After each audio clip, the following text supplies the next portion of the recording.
Então, a gente vai começar a nossa conversa sobre termodinâmica falando de entalpia.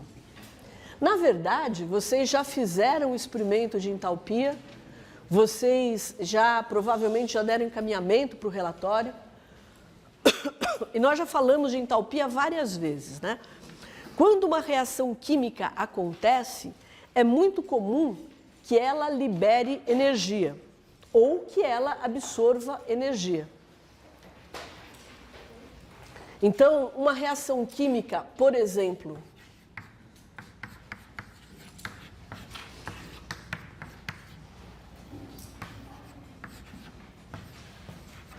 A mais B dando C mais D, essa reação aqui, ela pode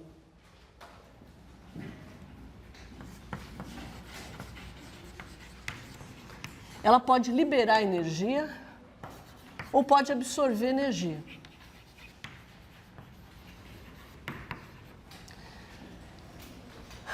Ela vai absorver energia se o conteúdo energético dos produtos for maior do que o conteúdo energético dos reagentes somados. E ela vai liberar energia se o conteúdo energético dos reagentes for maior do que o conteúdo energético dos produtos. Essa diferença de energia aqui vai para onde?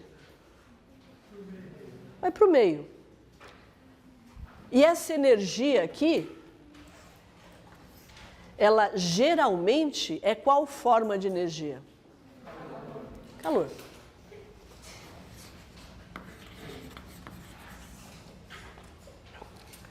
A energia total que um sistema tem é a somatória de todas as formas de energia presentes naquele sistema, tá certo? E o sistema, ele não contém calor. Ele pode transferir parte da energia dele para a vizinhança ou receber energia da vizinhança para ele e, com isso, muda a energia interna.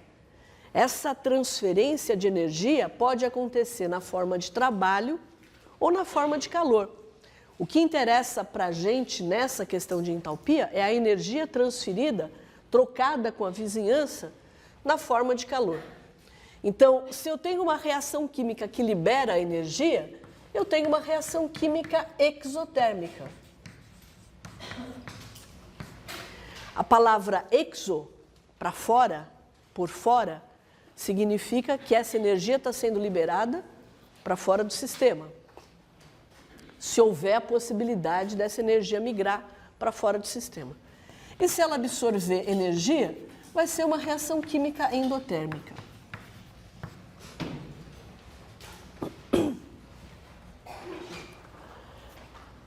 Então, vamos relembrar uma coisa que eu já falei para vocês, né?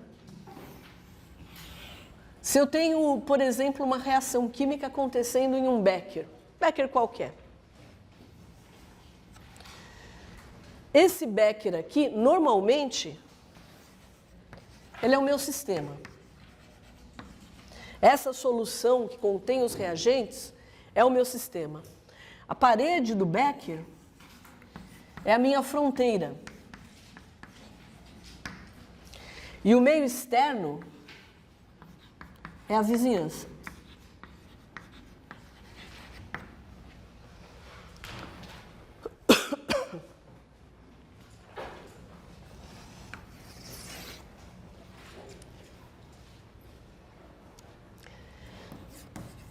Essa fronteira, ela pode ser real ou fictícia. Quando nós fomos falar na aula passada sobre propriedades intensivas e extensivas, eu criei uma fronteira hipotética bem no meio da sala, se vocês estão lembrados. Eu dividi a sala em dois e fui avaliar a temperatura dos dois lados da sala. Essa, obviamente, é uma fronteira hipotética, uma fronteira fictícia, hipotética. Já no caso do becker, as paredes de vidro constituem uma fronteira real. Se o meu sistema é essa sala, eu posso considerar que as paredes da sala sejam as fronteiras desse sistema. E serão fronteiras reais. E o meu sistema, ele pode ser um sistema aberto, pode ser um sistema fechado, ou pode ser um sistema isolado. E quem vai determinar isso é o tipo de fronteira que eu tenho. No experimento que vocês fizeram na sexta-feira, nós tínhamos um becker, no qual nós misturamos os reagentes e esse becker ficava dentro de um bloco de isopor. Por que o becker ficava dentro do bloco de isopor? Para a gente ter um isolamento térmico. A gente pretendia, idealmente, que alguma energia, como calor, fosse para a vizinhança? Não. O que nós queríamos é que o máximo de energia possível, liberada pela reação, ficasse no sistema. E ficando no sistema, que provocasse uma mudança de temperatura. Então, aquele sistema era que tipo de sistema? Isolado. Então, no sistema isolado, não há troca nem de matéria,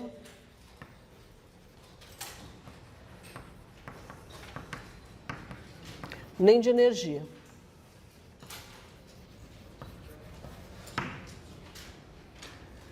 Obviamente, um sistema aberto é o contrário, né? O sistema aberto permite a troca de matéria e de energia.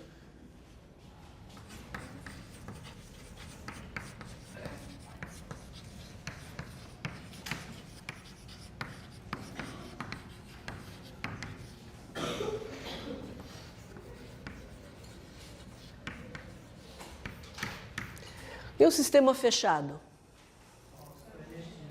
Só energia. Então, ele permite somente a troca de energia.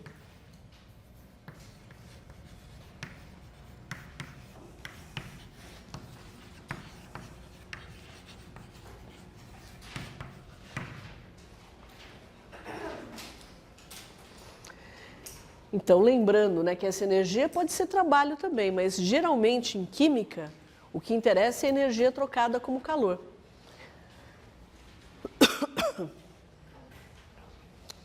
Muito bem, uma reação que nós façamos em fase aquosa, num becker, sem aquele, ou num tubo de ensaio, né, sem aquele bloco de isopor, qual é o tipo de sistema que eu tenho?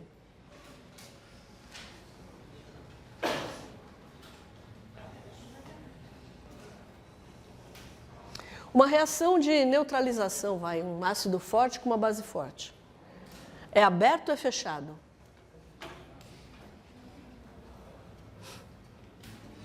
Aberto ou fechado, gente? Fechado. Eu não tenho troca de matéria com a vizinhança. Só tenho troca de energia. Né? Vocês mediram a reação, vocês mediram no laboratório qual era o valor dessa energia trocada com a vizinhança na forma de calor. Muito bem.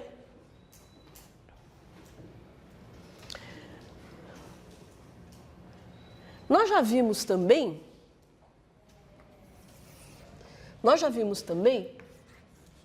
que ΔH, sempre que eu tenho esse delta, eu estou me referindo a uma diferença entre dois valores de uma determinada função. Então, eu tenho um valor de entalpia no estado 2, menos um valor de entalpia no estado 1, e isso me dá o ΔH. Isso vale com qualquer delta.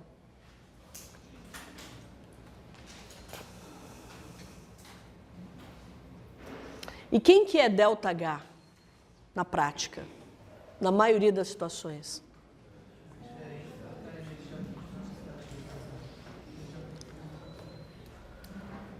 Na prática, vocês mediram o que no laboratório?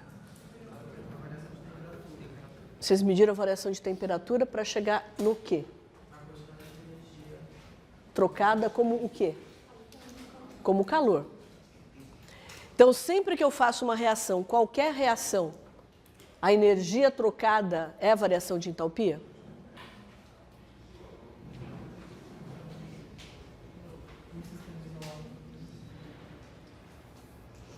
Eu já defini isso algumas vezes em sala de aula, né? Eu falei, ó, vou ficar repetindo porque vai chegar lá na frente, vocês vão lembrar que eu já falei isso. Vocês entenderam a minha pergunta? Vocês fazem uma reação química. Não estou falando no laboratório, uma reação química qualquer. Ó, por exemplo, eu falei da neutralização e falei que na neutralização aquele meu sistema, né, em condições normais, está se comportando como um sistema fechado. Porque não tem porquê, numa reação de neutralização, eu trocar matéria com a vizinhança. Mas se eu fizer aquela reação de carbonato com ácido, se eu tratar um carbonato qualquer com ácido, vai acontecer o quê? Vai liberar CO2. Esse CO2 vai para onde? Vai para a vizinhança. Essa é uma reação típica na qual durante a reação, há troca de matéria e de energia com a vizinhança. Então, nem toda reação química que acontece vai acontecer e vai caracterizar um sistema fechado, né? E também nem toda troca de calor que acontecer durante uma reação química, nem toda troca de energia como calor, eu vou falar troca de calor para simplificar a nossa história, vai ser igual a ΔH. Qual é a condição? ΔH é igual ao calor quando?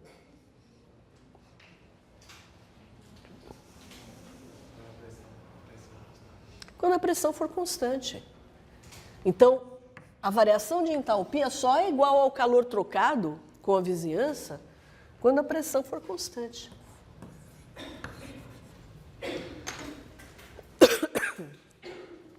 Dalve se a pressão não for constante.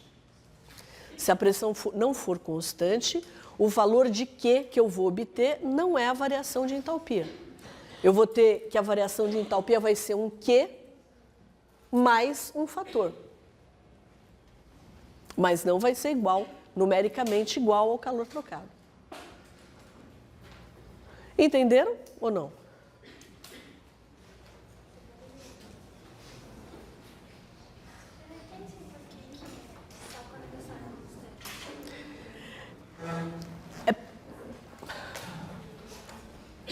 Vamos tentar explicar assim, ó. Na verdade, eu esqueci de falar isso antes, né? Eu tenho uma outra função que é importante, mas que a gente usa muito menos, porque ela é muito menos prática, que é a energia interna, da qual eu já falei. É a energia interna.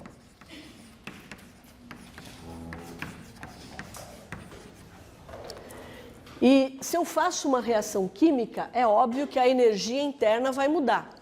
Quando eu olho para a diferença de energia, que a gente faz aqueles diagramas, aquela diferença de energia ali, se for E, é uma variação de energia interna. Se eu for fazendo um gráfico, a diferença de energia de reagente e de produto, aqui no meu eixo das ordenadas, aqui não pode ser energia interna, aqui tem que ser entalpia. Porque energia interna e entalpia são duas coisas diferentes. Então, a energia interna é a somatória de todas as formas de energia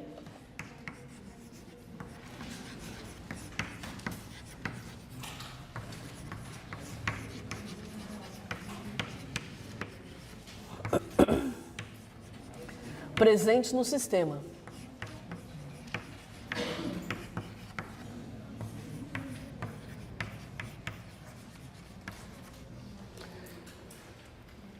E aí, a variação da energia interna eu também escrevo como um ΔE.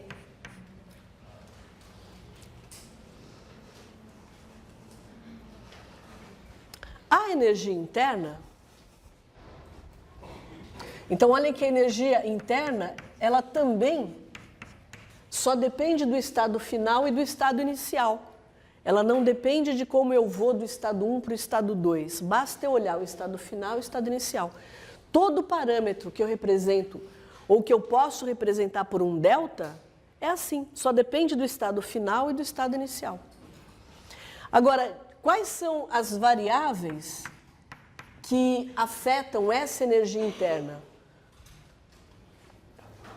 Quais são as variáveis que vocês acham que podem afetar essa energia interna? Poderia ser pressão, o que mais? Temperatura, o que mais? volume,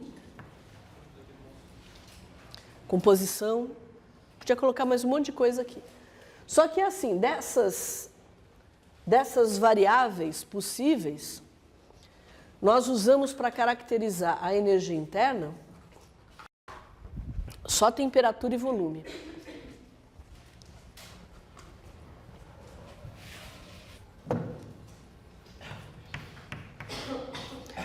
E a entalpia, a mesma coisa. A entalpia, nós também poderíamos usar temperatura, pressão, volume, composição, mas para um sistema de composição fixa, que é o nosso ponto de partida, pelo menos por enquanto, a entalpia ela vai depender de temperatura e de pressão. Por que de temperatura e de pressão, aqui de temperatura e de volume? Porque se ali a entalpia dependesse também da temperatura e do volume, ela seria igual à energia interna, e são propriedades diferentes.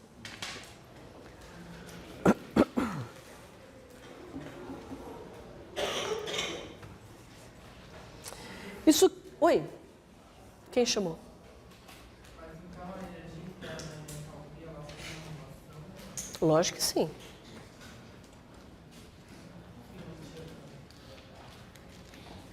Então, por enquanto, não tem muito o que enxergar, né? Assim, existe uma função termodinâmica que eu acho que é clara para vocês o que significa, a energia do sistema. Tá? Essa energia do sistema ela deve depender da temperatura. Por que que eu sei que depende da temperatura? Porque, lógico, porque a temperatura está relacionada com a energia cinética, tá certo? E o volume, ele está relacionado com a distância entre as partículas. Portanto, a gente consegue imaginar que a distância entre as partículas me dá a contribuição de energia potencial. Se é um potencial atrativo, se é um potencial repulsivo, tá certo? O volume, ele traz informação que pode estar relacionada a essa energia. É por isso que ele compõe, né, a definição de energia interna. Fala. Professora, a concentração exerce alguma influência também? Então, no momento eu estou discutindo a função termodinâmica pura. É claro que a concentração, ela entra porque ela entra, mas eu acho que um pouquinho mais para frente vocês vão entender direitinho isso. É claro que quando eu estou fazendo uma reação química, eu não posso ter as substâncias, eu não tenho como ter as substâncias isoladamente. A gente vai ver hoje, espero que a gente chegue lá até hoje, que nós conseguimos trabalhar com valores de entalpia, de entropia, de energia livre de Gibbs, com valores sempre padrão. Porque senão eu não tenho como comparar. Você vai no seu laboratório, faz uma medida de entalpia de formação. Ah, tenho aqui ó, a entalpia de formação da água. Aí eu vou no meu laboratório e faço no meu laboratório, com o meu equipamento, nas minhas condições, falo, não, o meu valor está certo. Aí tem um camarada que faz lá em Campos do Jordão, numa outra altitude, ele fala, não, o meu valor está certo. Então, para evitar esse tipo de problema, a gente define um estado de referência, que é um estado padrão. Então, a entalpia padrão de formação de todas as substâncias, ela se refere à substância pura, no estado de agregação mais estável e a 1 bar de pressão. Isso é condição padrão. Agora, como é que eu posso, se eu faço uma reação química, eu não tenho a substância pura, tá certo? Então, aí é que entra a influência da variação da composição. Isso é fácil entender daqui a pouco. Então, ali em primeiro lugar, Jéssica, a energia interna, ela depende de T e V. A entalpia depende de T e P. Vocês vão me odiar, mas eu vou ter que escrever para explicar para a Jéssica, mesmo que eu não vá cobrar vocês disso, eu tenho que escrever como é que eu chego aqui nesse ΔE, tá certo? Quando eu tenho duas variáveis. Matematicamente, então, por favor, vamos combinar assim. Eu vou colocar duas equações ali, vocês se desarmem. Desarmem-se. Eu vou colocar a equação só para vocês entenderem como eu chego naquele delta. Tá bom? Desarmados? Cálculo não é um trauma para vocês? Ó, eu não sei exatamente como é a cara dessa função. Eu não sei se ela tem uma dependência linear com a temperatura, uma dependência linear com a pressão. Então, como é que eu faço? Eu não posso colocar tascar um delta aqui de cara. Eu tenho que calcular, eu tenho que obter primeiro uma equação que descreva as variações infinitesimais. Tá certo? E depois eu integro. É para isso que a gente usa o cálculo. Eu tinha pedido para vocês se desarmarem. O que eu estou falando é algo puramente conceitual. Se eu não sei como é que a função varia, como é que eu vou supor que ela tem um comportamento linear?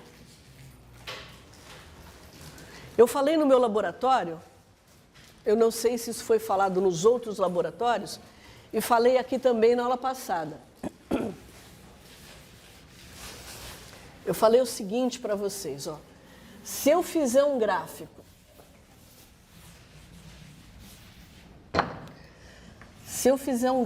da entalpia em função da temperatura, se eu vou fazer um gráfico de H, entalpia, em função da temperatura, eu tenho que supor que P é constante. Tá certo? Porque eu sei que a entalpia depende da temperatura e da pressão. Então, se eu vou do estado 1 para o estado 2, eu não sei como é a cara da função que me leva do estado 1 para o estado 2.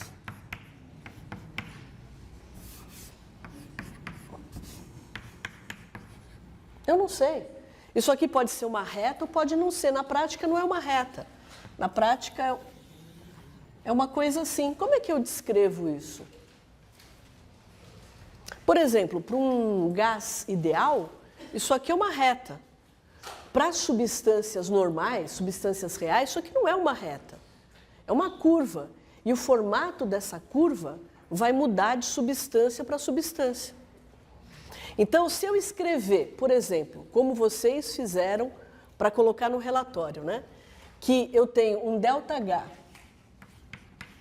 sobre um ΔT, e ΔH sobre ΔT é igual à capacidade calorífica, a pressão constante,